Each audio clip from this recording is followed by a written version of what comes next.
Hello guys, और कैसे हो? I am also fine. आज हम केमिस्ट्री में एनसीईआरटी का 14वां चैप्टर हिंदी इंग्लिश मीडियम में जैव अणु लेंगे। बायोमोलिक्यूल्स। डियर गाइस, बायोमोलिक्यूल्स होते क्या हैं? ये जटिल कार्बनिक यौगिक होते हैं। बहुत ही इनकी जो स्ट्रक्चर होती है कॉम्प्लिकेटेड होती है। जटिल कार्बनिक यौगिक होते हैं जो सजीवों की कोशिकाओं के प्रमुख तंतु होते हैं। इनका उपयोग सजीवों की कोशिकाओं की मरम्मत के लिए, उन्हें मजबूत बनाने के लिए, ऊर्जा प्रदान करने के लिए जैव अणुओं का उपयोग होता है। डियर गाइस, तो जैव अणु क्या हैं? जैव अणु biomolecules are complicated organic compounds which are used for strong the cells।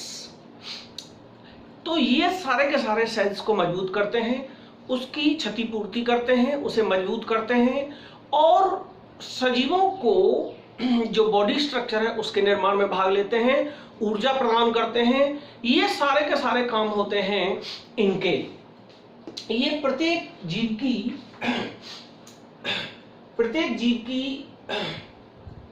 जीव को ऊर्जा प्रदान करते हैं।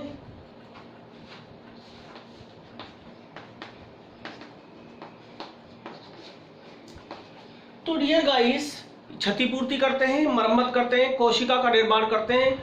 और गाइस, जैव अणु जो होते हैं ये 25 से अधिक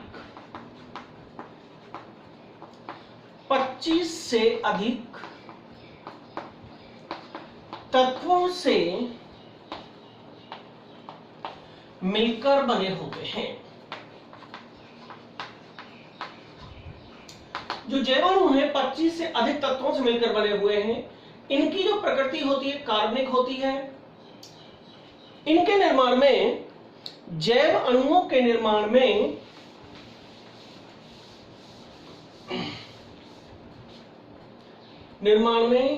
carbon, hydrogen, oxygen, nitrogen, sulphur आदि तत्व प्रमुख भाग लेते हैं। ये carbon, hydrogen, oxygen, nitrogen, sulphur, ये जो होते हैं ये मुख्य होते हैं। अब डियर गाइस, जो जैव अणु हैं, जिन जैव अणुओं की सजीवों को अत्यधिक आवश्यकता होती है, आज मैं उनके बारे में आपको चर्चा करूंगा। कौन कौन से जैव अणु हैं dear guys? Number 1 carbohydrate.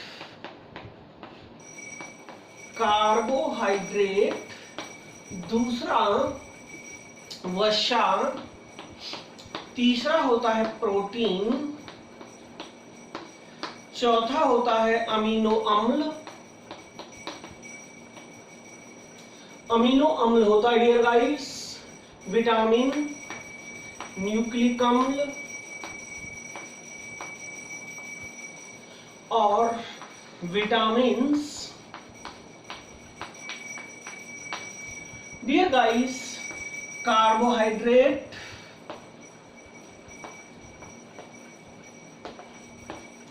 Fat, protein, amino acids,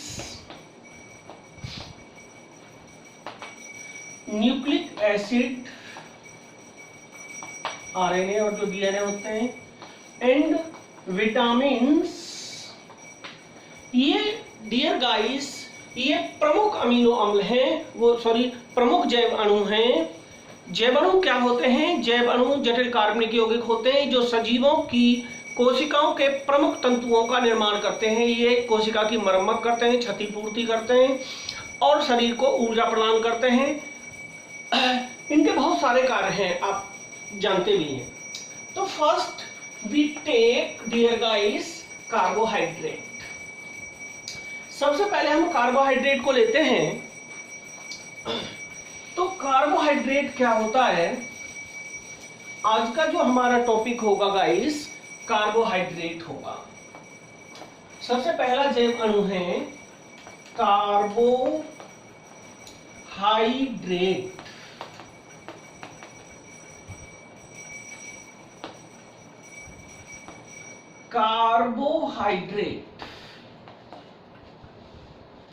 carbohydrates क्या होते हैं गाइस? कार्बोहाइड्रेट दो शब्दों से मिलकर बना है, कार्बो प्लस हाइड्रेट। यह दो शब्दों से मिलकर बना है, कार्बो प्लस हाइड्रेट। कार्बो प्लस हाइड्रेट से बना है, जहां कार्बो का अर्थ है कार्बन और हाइड्रेट का अर्थ है, कार्बो का अर्थ है कार्बन और हाइड्रेट का अर्थ है डियर गाइस आप जानते हैं जल। तो डियर गाइस कार्बन के जल युक्त कार्बनिक यौगिक, तो इसकी परिभाषा क्या बन गई? कार्बन के जल युक्त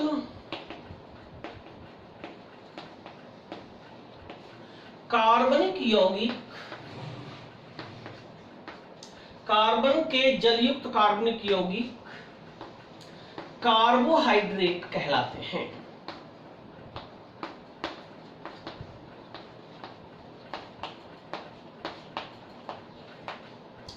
कार्बन के जलयुक्त कार्बनिक यौगिक क्या कहलाते हैं गाइस? कार्बोहाइड्रेट कहलाते हैं। इनका सामान्य सूत्र,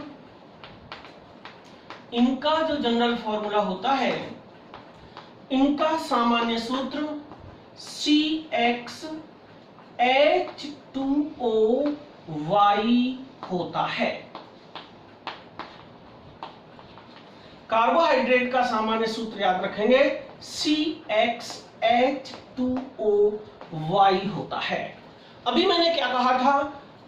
जल युक्त, जल इसमें फॉर्मूला में आ गया, जल युक्त कार्बनिक यौगिक होते हैं, कार्बन ये आ गई, इसलिए कार्बोहाइड्रेट इनका नाम पड़ गया। कार्बन और जलयुक्त कार्बनिक यौगिक, इनमें कार्बोहाइड्रेट में इनमें कार्बन हाइड्रोजन व ऑक्सीजन के मध्य जल के समान, हाइड्रोजन व ऑक्सीजन के मध्य जल के समान 2:1 होता है।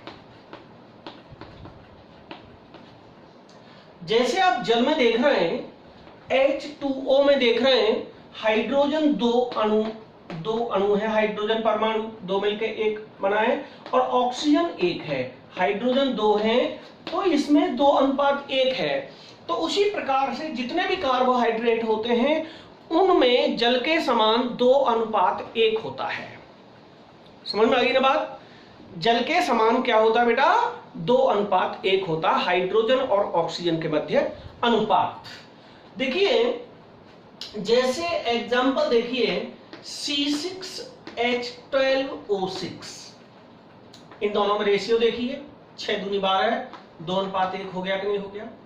यह सूत्र आपको पता है ग्लूकोज तथा फ्रक्टोज का है, C12H22O11, 11 दूनी 22, यानी कि हाइड्रोजन हमेशा 2 गुना होगा किसका? ऑक्सीजन का।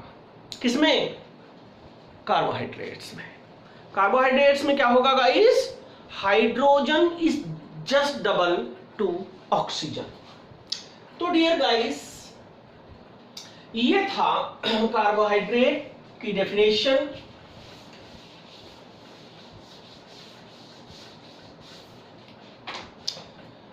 और थोड़ा सा आगे चलते हैं। कार्बोहाइड्रेट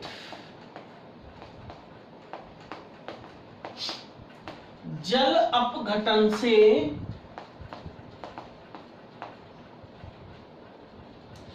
एल्डिहाइड कीटोन तथा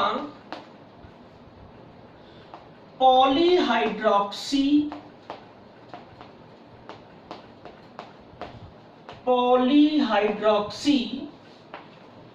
पॉलीहाइड्रोक्सी का मतलब है बहुत सारे OH पॉलीहाइड्रोक्सी समूह देते हैं।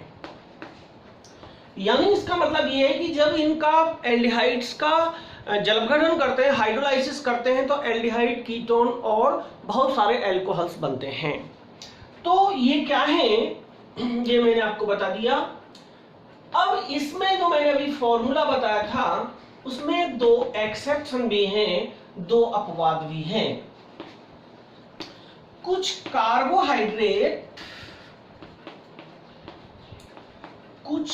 कार्बोहाइड्रेट CxH2OY सूत्र का पालन नहीं करते। कुछ कार्बोहाइड्रेट्स गाइस ऐसे भी होते हैं जो इस सूत्र का पालन नहीं करते। जैसे एक फॉर्मूला है रेमनोस,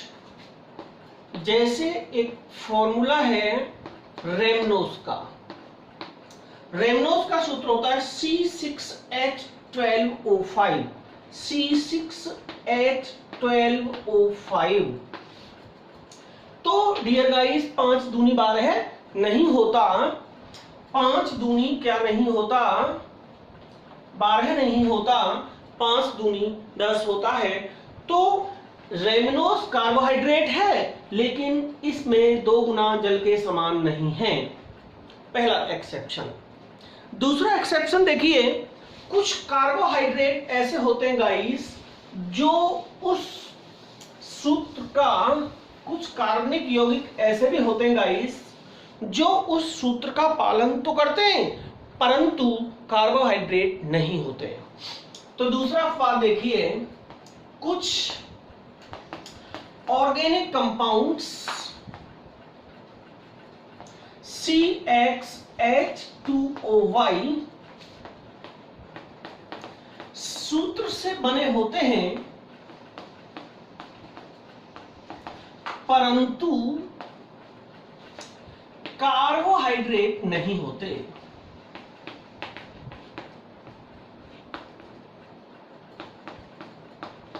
जैसे CH2O HCHO फॉर्मेल्डिहाइड का फॉर्मूला है ये। इसमें आप देख रहे हैं H के 2 हैं, ऑक्सीजन का 1 है। ये एल्डिहाइड समूह का प्रथम सदस्य है और कार्बोहाइड्रेट नहीं है। तो पालन ओबे तो उसी फॉर्मूला का हुआ है जो उसका है कार्बोहाइड्रेट का, लेकिन उस सूत्र का पालन करते हुए भी यह क्या नहीं है, बताइए, यह एल्डिहाइड है। दूसरा देखिए CH3COOH को हम क्या लिख सकते हैं, C2H4O2। इनमें दोनों में देखिए 2 दूनी 4 हो रहा है कि नहीं हो रहा। आपको पता है ये एसिटिक अम्ल है, ये कार्बोक्सिलिक एसिड समूह का सदस्य है और सैकराइड नहीं है, आई मीन कार्बोहाइड्रेट नहीं है। तो डियर गाइस ये अपवाद थे जो क्या थे। अब देखिए गाइस, प्रकाशिक सक्रिय यौगिक जो या तो स्वयं पॉलीहाइड्रोक्सी कार्बोनिल यौगिक कीटोन वगैरह ये देता है। तो मेरा कहने का मतलब है डियर गाइस, अब इसको हम क्यों पढ़ रहे हैं, जैव अणुओं इसे क्यों कहते हैं, यह सजीवों के लिए किस प्रकार उपयोगी है। तो अब हम बताते हैं कार्बोहाइड्रेट के कार्य। कार्बोहाइड्रेट के कार्य। कार्बोहाइड्रेट के जो कार्य हैं, कार्बोहाइड्रेट शरीर को ऊष्मा तथा ऊर्जा प्रदान करते हैं। ये सजीवों को ऊष्मा एवं ऊर्जा प्रदान करते हैं। इनका मुख्य कार्य ये है। दूसरा इनका क्या कार्य है? ये पौधों में स्टार्च तथा जीवों में ग्लाइकोजन के रूप में संग्रहित रहते हैं। ये पौधों में किस रूप में पाए जाते हैं? ये पौधों में स्टार्च के रूप में तथा जीवों में ग्लाइकोजन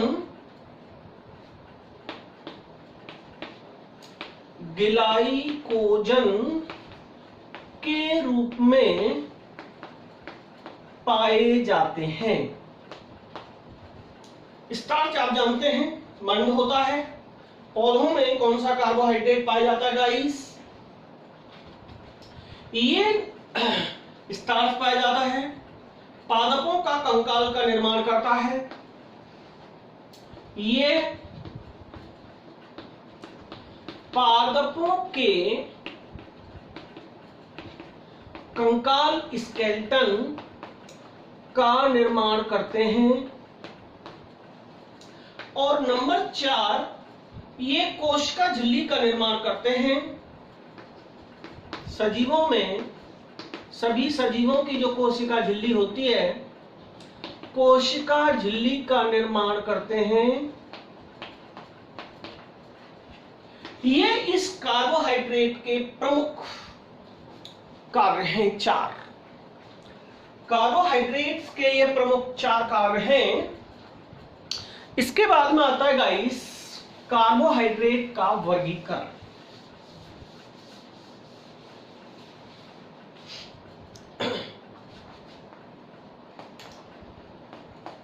कार्बोहाइड्रेट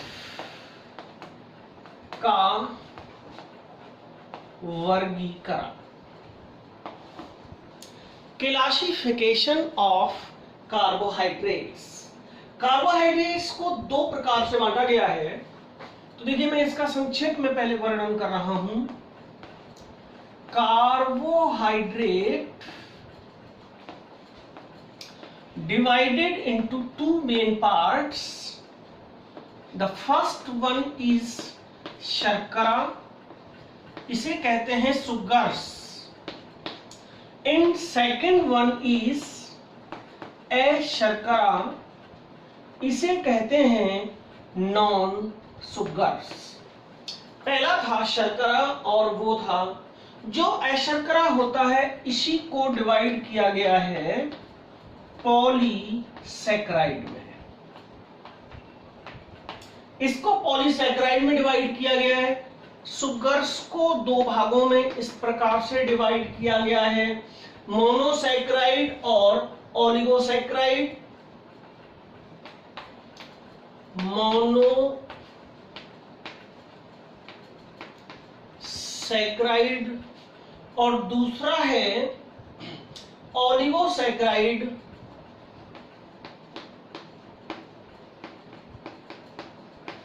ओलिगोसैकेराइड। मोनोसैकेराइड के भी 2 प्रकार होते हैं, एल्डोस और दूसरा होता है कीटोस। इसके 3 प्रकार होते हैं। ओलिगोसैकेराइड के फिर 3 प्रकार होते हैं, डाइसैकेराइड, ट्राइसैकेराइड और टेट्रासैकेराइड्स।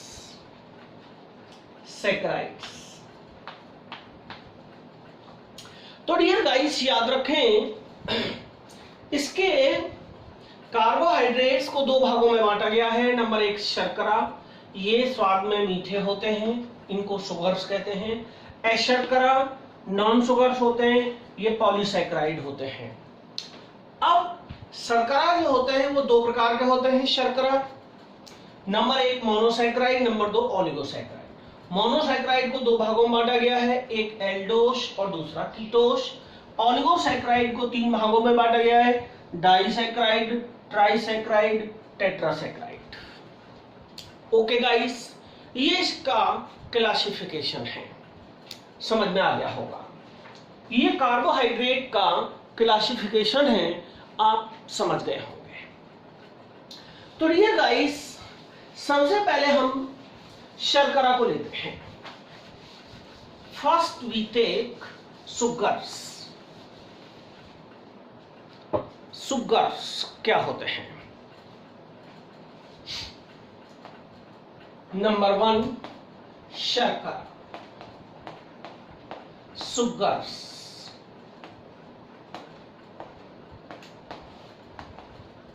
ये स्वाद में मीठे होते हैं। जो शर्करा होते हैं गाइस, ये स्वाद में मीठे होते हैं तथा ये स्वाद में मीठे होते हैं। इनको जो बांटा गया था, शर्करा को जो बांटा गया था, ये 3 प्रकार के होते हैं।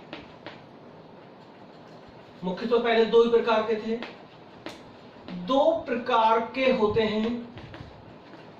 कौन कौन से 2 प्रकार? नंबर 1 मोनोसैकेराइड,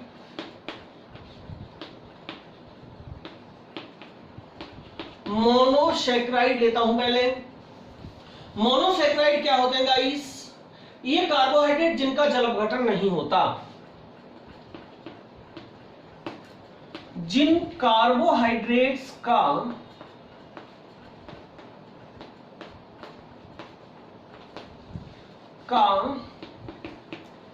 जल अपघटन नहीं होता,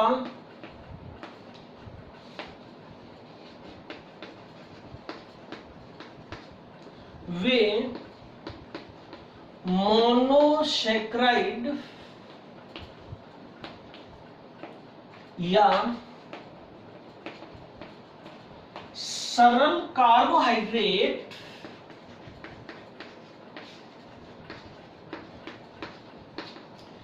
कहलाते हैं। ये सरल कार्बोहाइड्रेट कहलाते हैं, इनका जल अपघटन नहीं होता, इसमें अधिक यौगिक नहीं दे सकते। ग्लूकोज और फ्रक्टोज इनके उदाहरण हैं। इनका जो एग्जाम्पल है वो ग्लूकोज तथा फ्रक्टोज है। ग्लूकोज तथा फ्रक्टोज इस ग्रुप में रखे गए हैं। इनके सामान्य गुण क्या होते हैं? मोनोसैकेराइड सरल शर्करा होती हैं, इनमें 3 से 7 तक कार्बन परमाणु होते हैं। इनमें कार्बन परमाणुओं की संख्या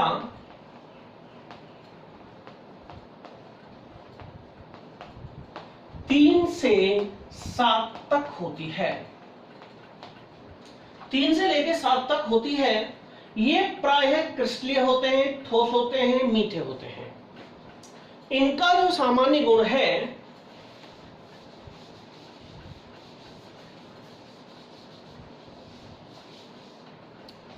मोनोसैकेराइड्स का जो सामान्य गुण है, जो जनरली सभी में पाया जाता है, ये स्वाद में मीठे होते हैं, स्वाद में मीठे होते हैं। नंबर 2 क्रिस्टलीय होते हैं। नंबर 3 ठोस होते हैं। क्रिस्टलीय होते हैं, ठोस होते हैं, जल में विलय होते हैं और जल में विलय होकर के नंबर 4 जल में जो इनकी विलयता होती है OH समूह के कारण होती है। क्यों होती है गाइस? OH समूह के कारण। क्योंकि जल जो होता है उसमें भी OH समूह होता है, HOH, और इनमें भी OH समूह होता है। तो मेरा कहने का मतलब है हेनरी के नियम से समान समान को घोलता है। तो इसलिए गाइस इनमें ध्रुवीय गुण पाया जाता है, इसलिए जल में आसानी से OH बंध यानी कि हाइड्रोजन बंध के कारण घुल जाते हैं। तो डियर गाइस, अब मैं लेता हूं इसका सबसे पहले इसका कंपाउंड लेता हूं मैं ग्लूकोज।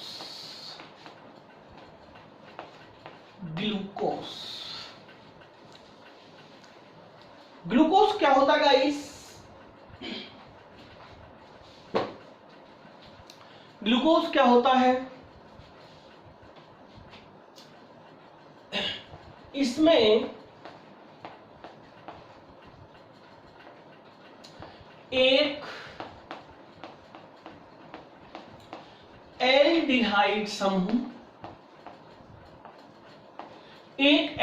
समूह, व 5 OH समूह होते हैं। इसलिए ग्लूकोज को याद रखना एल्डोस कहते हैं। समूह होता है, कितने होते हैं? 5 OH समूह होते हैं, एक एल्डिहाइड समूह होता है ग्लूकोज में। तो डियर गाइस, इसका अणुसूत्र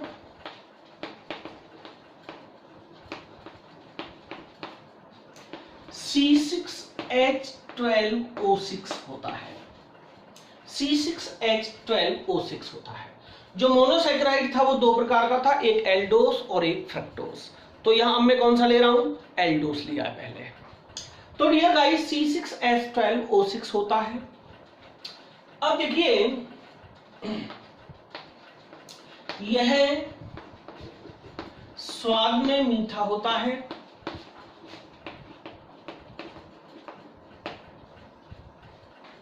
ग्लूकोज का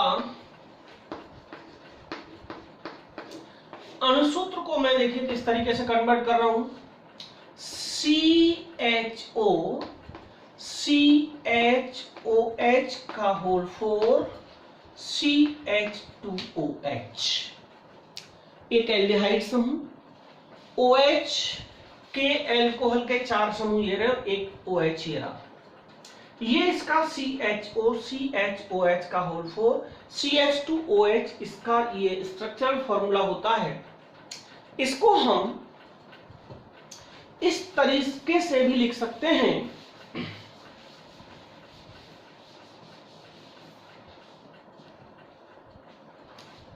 CHOCHOH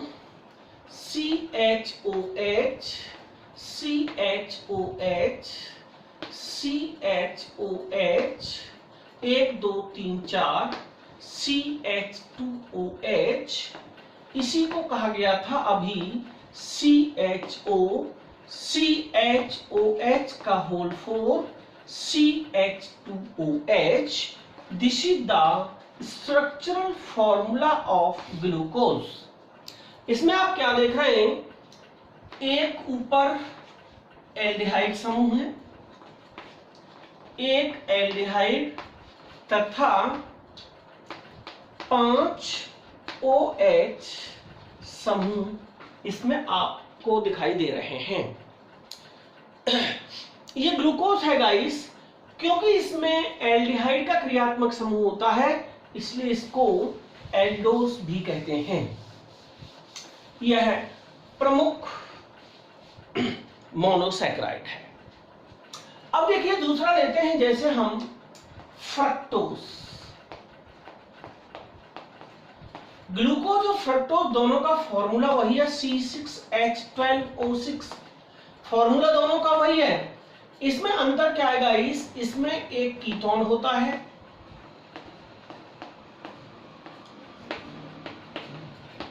और 5 OH समूह होते हैं, इसलिए इसका दूसरा नाम क्या है?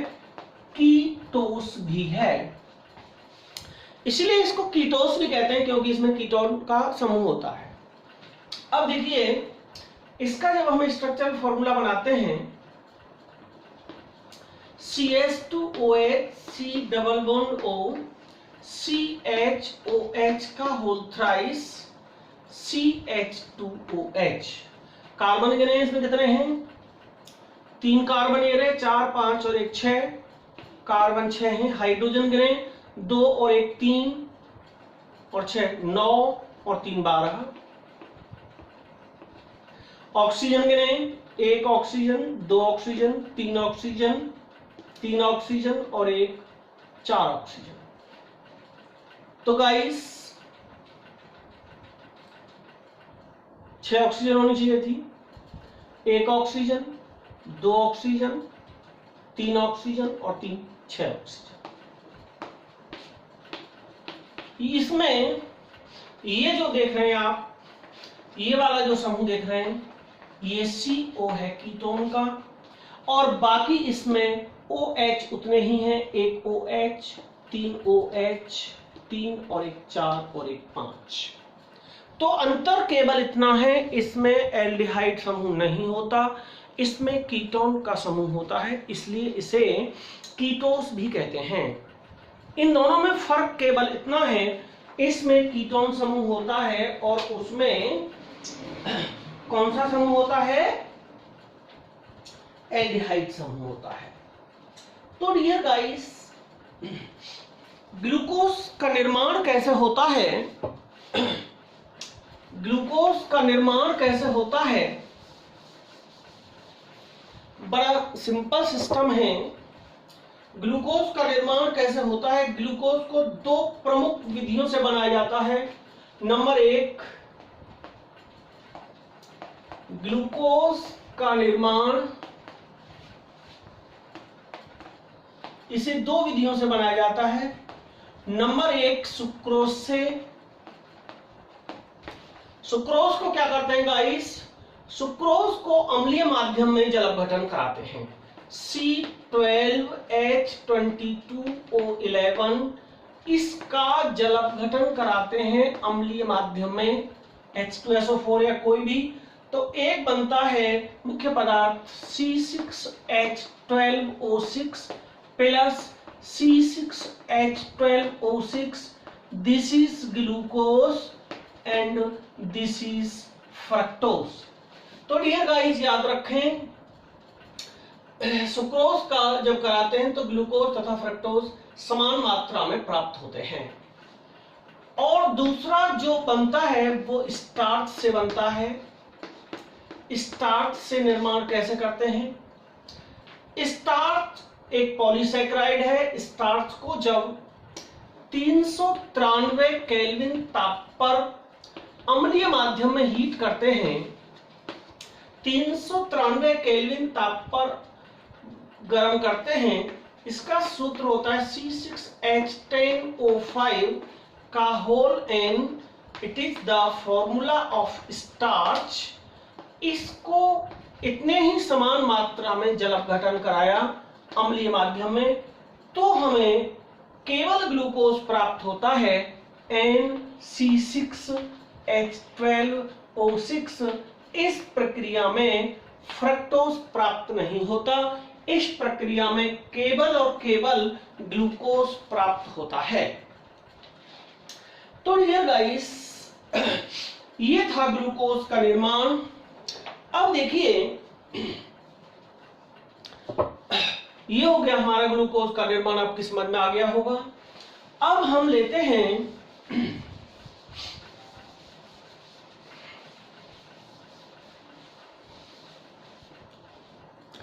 अब ग्लूकोज में हम क्या लेते हैं? ग्लूकोज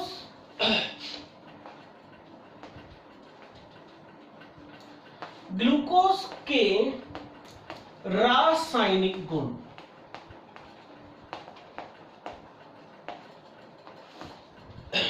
ग्लूकोज के रासायनिक गुण, ग्लूकोज में एल्डिहाइड तथा एल्कोहल दोनों के क्रियात्मक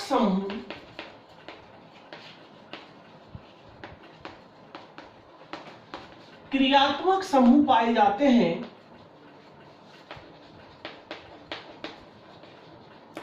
इसलिए यह इन दोनों के गुण प्रदर्शित करता है।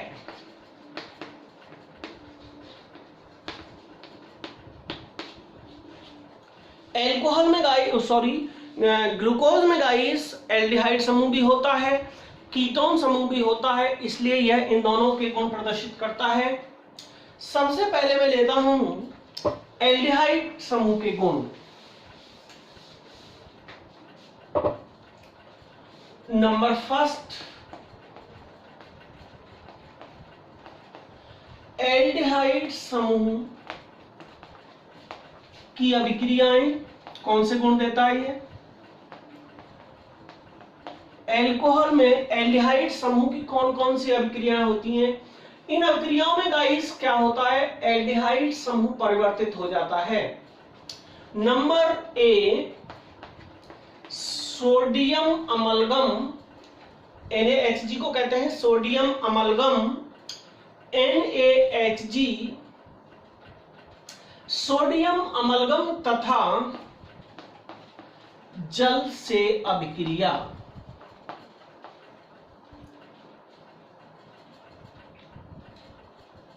तो डियर गाइस,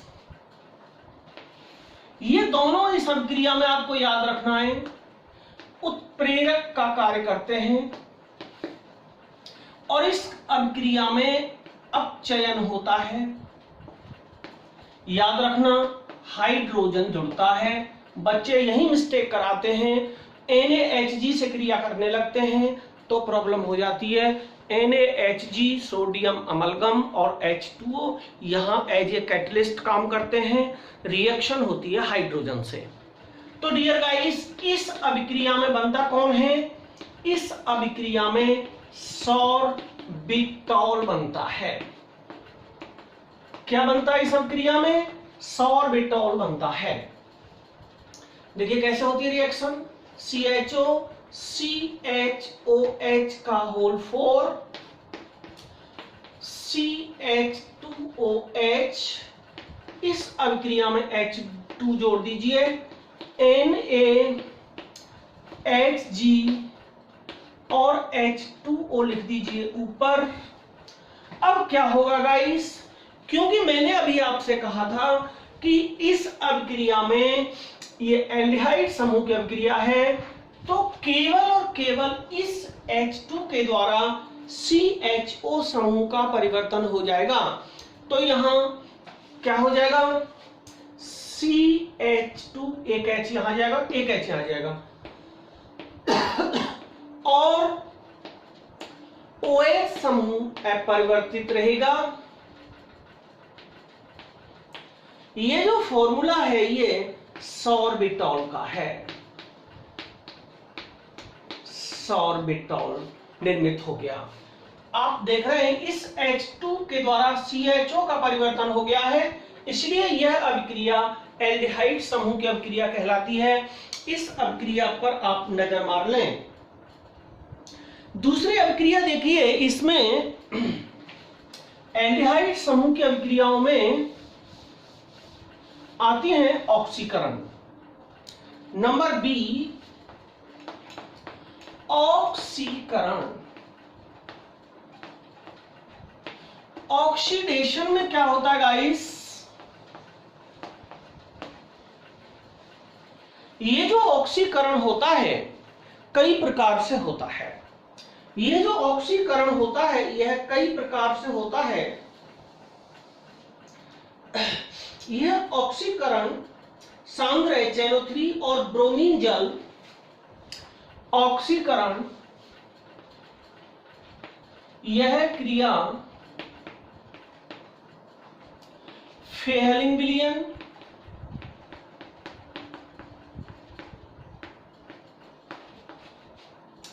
टॉलेन अभिकर्मक,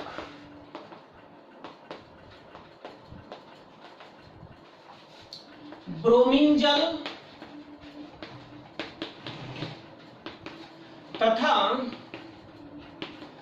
सांद्र HNO3 किसी एक के साथ हो सकती है, मतलब ग्लूकोज का जो ऑक्सीकरण होता है इन पांचों के द्वारा हो सकता है। अब देखिए कैसे यह क्रिया इसी साल बोर्ड एग्जाम में आई थी हमारी। नंबर ए, ब्रोमीन जल से राजस्थान बोर्ड में इसी बार आई थी ये CHOCH का होल 4 CH2OH ब्रोमीन जल की उपस्थिति में ऑक्सीडेशन। तो डियर गाइस क्या होगा, बाकी वही बनेगा जो मैं हमने अभी थोड़ी देर पहले कहा था। ये जो समूह है कार्बोक्सिलिक में चेंज हो जाता है, बाकी सब सेम रहता है। इसे कहते हैं ग्लूकोनिक अम्ल बन गया, ग्लूकोनिक अम्ल बन गया। COOH हो जाता है, केवल और केवल CHO परिवर्तित होता है। डियर गाइस मैं दूसरा लेता हूं ऑक्सीकरण बा सांद्र HNO3 द्वारा ऑक्सीकरण। सांद्र HNO3 द्वारा ऑक्सीकरण, तो इसमें देखिए थोड़ा हटके होता है। CHO CHOH का होल 4 CH2OH सांद्र HN कंसंट्रेट HNO3 सांद्र HNO3 हो गया। तो इसमें साइट्रिक अम्ल बनता है ये और ये। इस ऑक्सीकरण में, इस ऑक्सीडेशन में यहां भी ऑक्सीडेशन होता है और यहां भी ऑक्सीडेशन होता है। तो COOH CHOH का होल 4 COOH, इसको कहते हैं, याद रखना गाइस, ये लास्ट ईयर आई थी रिएक्शन, साइक्लिक अम्ल। 2019 में ये रिएक्शन आई थी राजस्थान बोर्ड में, और अभी जो मैंने ब्रोमीन जल वाली कराई थी वो 2020 में आई थी इसी वर्ष। ये गाइस साइक्लिक अम्ल बना। देखिए ऑक्सीकरण में कई क्रियाएं होती हैं, इसलिए हमें सारी की सारी बतानी पड़ती हैं, छोड़ने से कोई फायदा नहीं है। अब क्या होता है, टॉलन अभिकर्मक द्वारा ऑक्सीकरण CHOCHOH का होल 4 CH2OH टॉलन अभिकर्मक AG2O।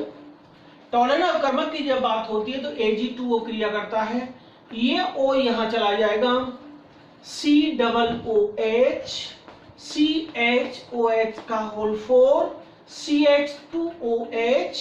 अब शेष बचा 2Ag, इसे कहते हैं रजत दर्पण, सिल्वर मिरर।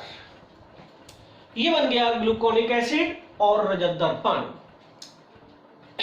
इसमें ये इसका व्हाइट पीपीटी होता है, सफेद अवक्षेप होता है। व्हाइट पीपीटी होता है, सफेद अवक्षेप होता है। डियर गाइस अब मैं लेता हूं इसकी जगह पर फेहलिंग विलियम से क्रिया।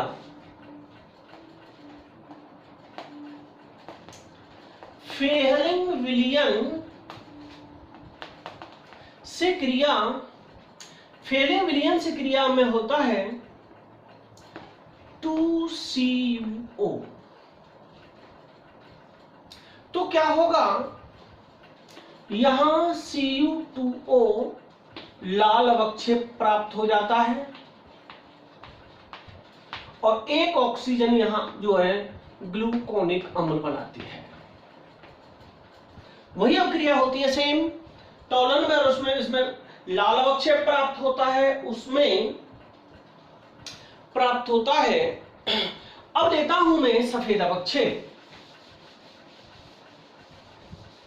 ये इसकी एल्डिहाइड समूह की अभिक्रियाएं हो गई। अब मैं लेता हूं नंबर 2 एल्कोहल समूह की अभिक्रियाएं। एल्कोहल समूह की अभिक्रियाएं, ग्लूकोज में आपको पता है 5 OH समूह होते हैं, 5 OH समूह होते हैं। तो देखिए सबसे पहले मैं करा रहा हूं फास्फोरस पेंटाक्लोराइड से क्रिया, रिएक्शन विद PCl5। तो डियर गाइस, इसमें CHO से कोई टच नहीं होगा, केवल और केवल OH से टच होगा। CHOH का whole 4 CH2OH plus 5PCl5। 5PCl5 क्यों ले रहे हैं? क्योंकि OH 5 रिमूव करने, CHO से कुछ नहीं करना। CHCl का होल 4 CH2Cl। तो डियर गाइस, यहां जहां OH था वहां Cl आ गया, प्लस 5POCl3 प्लस 5HCl। आप बैलेंस करके देख लेना, जब कभी भी ऑर्गेनिक रिएक्शंस में PCl5 किसी से भी क्रिया करता है तो POCl3 अवश्य बनाता है, जैसे कि यहां POCl3 बना है। अब डियर गाइस, मैं लेता हूं CH3COCl से क्रिया, एल्कोहल समूह की दूसरी अभिक्रिया लेता हूं एसिटिल क्लोराइड से अभिक्रिया। एसिटिल क्लोराइड से अभिक्रिया, एसिटिल क्लोराइड से अभिक्रिया। एसिटिल क्लोराइड होता है CH3COCl, CHO CHOH का होल 4 CH2OH 5 CH3COCl।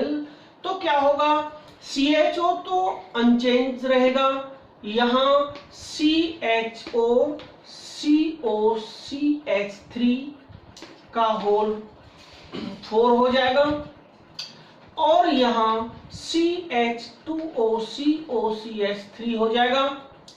इस तरीके से ये कंपाउंड बनेगा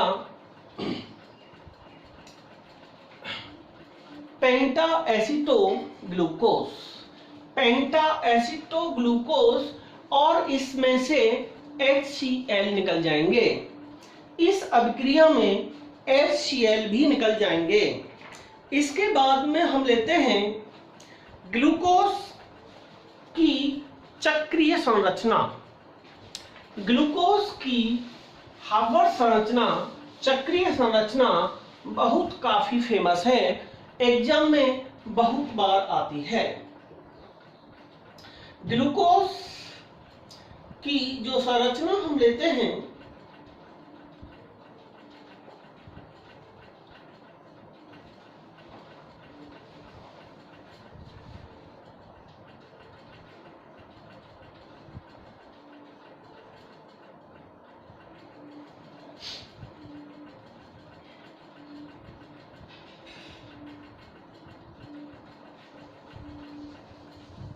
इसके alpha D glucose, alpha D glucose की संरचना में बनाता हूं कि संरचना C 1 2 3 4 5 और 6 बार हमने लिख लिया, 6 कार्बन होते हैं। इसमें सामने OH होता है, याद रखना, पहले वाले कार्बन सेम होता है दूसरे पर, तीसरे वाले कार्बन पर कन्वर्ट हो जाता है। देख रहे हैं आप, इस कार्बन पर कुछ नहीं रहता और ये कार्बन वही रहता है। अब इसकी ये जो वैलेंसी है इसकी इस वाले कार्बन से आके ऐड होती है। देखिए इसकी 4 हो गई, 1 2 3 4 हो गई, इसकी भी 4 हो गई और यहां इसमें लगा होता है एक O। डियर गाइस, समझ में आ गया? अब मैं लेता हूं beta D minus glucose, beta D minus glucose. इसमें क्या होता है डियर गाइस, ये कन्वर्ट हो जाता है। सी हमने 6 लिख लिए, 1 2 3 4 5 और 6, ठीक है। इट इज सेम CH2OH, सबको इस तरीके से ऐड कर दिया। इस कार्बन पर क्या हो जाएगा, यहां OH हो जाएगा, यहां H हो जाएगा। अब क्या होगा डियर गाइस, ऐसे ही बदल जाएंगे। अब क्या होगा, OH और H, इधर H, इधर OH और ये वाला कार्बन उसी तरीके से यहां O आ जाएगा, इस वाले कार्बन से जुड़ जाएगा।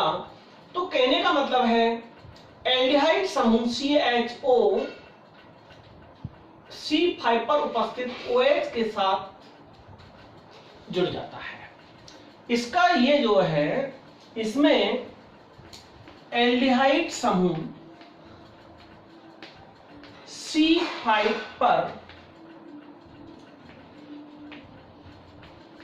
चक्रीय होता है। बीटा डी ग्लूकोज और अल्फा डी ग्लूकोज आपकी समझ में आ गए होंगे, ये आप ध्यान रखना। इसके बाद में मैं लेता हूं गाइस इसकी ये साधारण चक्रीय संरचना थी, ग्लूकोज की हार्वर्ड संरचना, ग्लूकोज की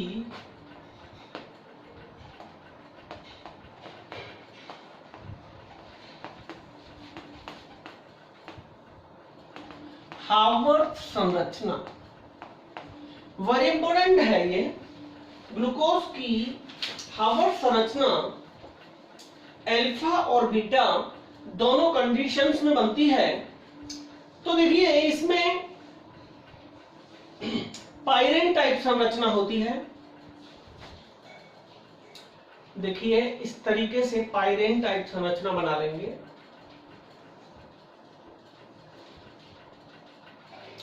यहां इसमें O, यहां बहुत ही सावधानी से आपको देखना है। एक बार समझ में आ गई तो फिर कोई प्रॉब्लम आपको नहीं होगी। यहां ऊपर H और यहां इसमें OH, इस तरीके से सभी जगह कट मार दीजिए। Okay, this is carbon number 1, याद रखना। नंबर 2 कार्बन पर OH, नंबर 3 कार्बन पर देख रहे हैं आप बदल गया, यहां H और यहां OH और यहां छठा कार्बन है CH2OH। चौथा कार्बन, पांचवा कार्बन और ऊपर छठा कार्बन और यहां लगा हुआ है H। ये इसका अल्फा डी प्लस ग्लूकोज की हार्वर्ड संरचना है। अब देखिए इसकी बीटा डी ग्लूकोज संरचना क्या होती है गाइस, सेम बना लीजिए structure, same structure we have. Okay, ये कर लिया। अब देखिए आपको क्या करना है, ये देख लीजिए बस आप, दिख गया होगा H OH OH H H OH CH2OH H। क्या हुआ बताना? केवल और केवल कार्बन नंबर 1 पर this is called beta D minus glucose. यह हवा संरचना है, दोनों में केवल परिवर्तन H और OH कार्बन नंबर 1 का है। आप समझ लें आराम से।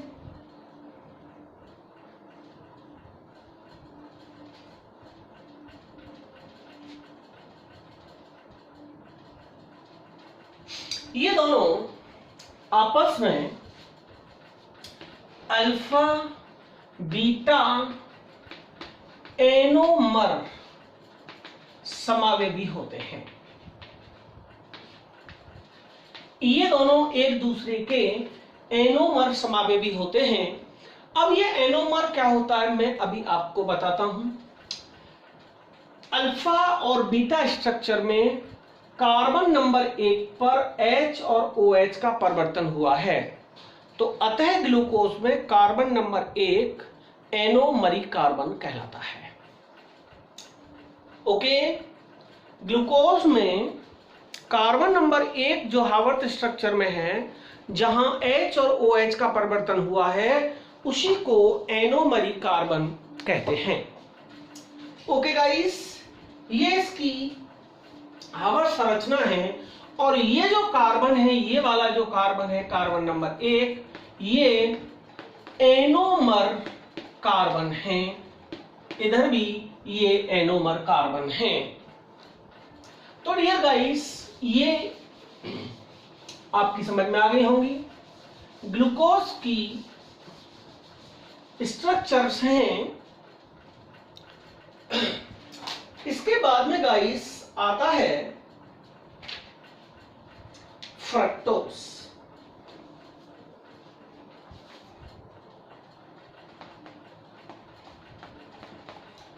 फ्रक्टोज में मैं बता चुका हूं 5 OH समूह होते हैं और एक कीटोन समूह होता है। तो गाइस, इसकी जो स्ट्रक्चर बनती है,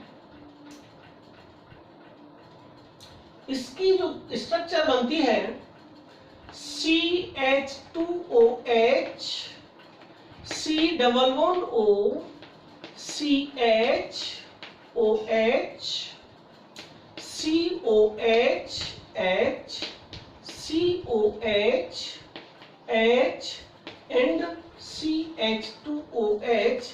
This is called D minus fructose।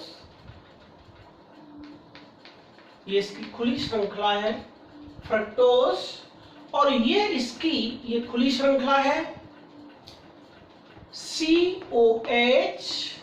यहां है CH2OH CHOH COH H CH CH2OH. This carbon is attached by this carbon. Here is oxygen.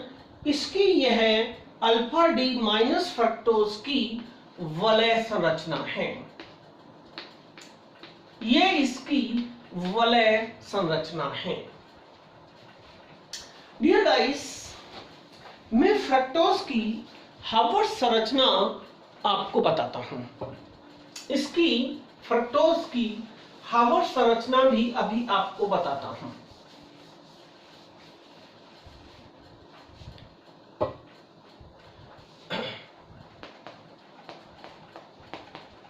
Fructose की हावर्त संरचना। फ्रक्टोज की हावर्त संरचना जो होती है वो फ्यूरेन टाइप होती है। किस टाइप की होती है? फ्यूरेन टाइप की होती है। यहां O होता है, देखिए, और इनको इस तरीके से ये फ्यूरेन टाइप का स्ट्रक्चर बना लिया, सभी जगह कट मार दिया। यहां है CH2OH, CH2OH, कार्बन नंबर 6 है HOH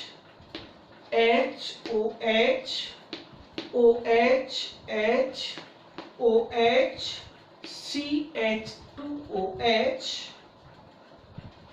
तो गाइस CH2OH HOH OH और CH2, तो इसको देखिए हम यहां बदल दें, इसको ऊपर ले लें CH2OH और यहां ले लें OH। ये है alpha D minus fructose, alpha D minus fructose, alpha D minus fructose हो गया। अल्फा डी के बाद बीटा डी में क्या करते हैं, ये इसका 1 कार्बन होता है, याद रखना आपको, ये इसका 1 कार्बन 2 कार्बन ऐसे चलता रहता है। अब दूसरा देखिए, इसी का दूसरा स्ट्रक्चर,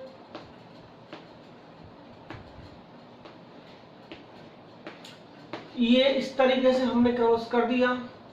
सेम संरचना होती है डियर गाइस, कोई ज्यादा फर्क नहीं होता।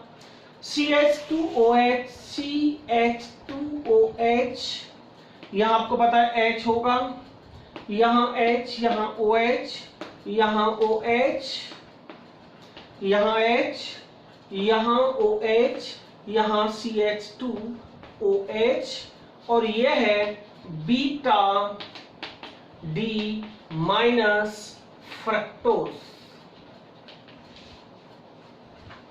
अंतर दोनों में समझ में आ गया, अंतर दोनों में समझ में आ गया। ये इसका 1 2 कार्बन है, ये 1 है इसका और ये 2 कार्बन है। फिर वही चलते हैं 1 2 3 4 5, दिस इज 6, ये इसके दोनों के 6 कार्बन है। तो गाइस ये था हमारा। अब देखिए फ्रक्टोज का निर्माण कैसे होता है। फ्रक्टोज का निर्माण वही तरीका है सुक्रोज के जल अपघटन से अम्लीय माध्यम में, जहां ग्लूकोज और फ्रक्टोज दोनों समान आयतन में बने थे। ठीक है गाइस, जो कल का हमारा टॉपिक होगा, कल हम आपको पढ़ाएंगे, अगले वीडियो में जो आप हमारा देखेंगे वो होगा, ये आज मैंने मोनोसैकेराइड खत्म किया, कल मेरा दूसरा चलेगा ओलिगोसैकेराइड। नेक्स्ट वीडियो में ये ओलिगोसैकेराइड चलेगा। शर्करा 2 प्रकार की होती है, एक होती है मोनोसैकेराइड, दूसरी होती है ओलिगोसैकेराइड। आज मेरा मोनोसैकेराइड खत्म हुआ, नेक्स्ट वीडियो में ओलिगोसैकेराइड होगा। और स्टूडेंट्स मैं आपसे और पूछना चाहता हूं, जो केमिस्ट्री का टॉपिक आप चाहते हो, जो आपकी समझ में ना आता हो, जिससे आप जिस टॉपिक को आप मुझसे कराना चाहते हो, तो मुझे कमेंट्स में करके बता दें, तो मैं वही टॉपिक आपको नेक्स्ट डे बता दूं। वैसे मैं अपनी तरफ से क्रमशः चल रहा हूं, जो टॉपिक आपकी समझ में नहीं आए वह टॉपिक आप मुझे बता दें, तो मैं बीच बीच में वह टॉपिक भी कराता रहूंगा। ओके गाइस, नेक्स्ट वीडियो तक गुड बाय, बी हैप्पी।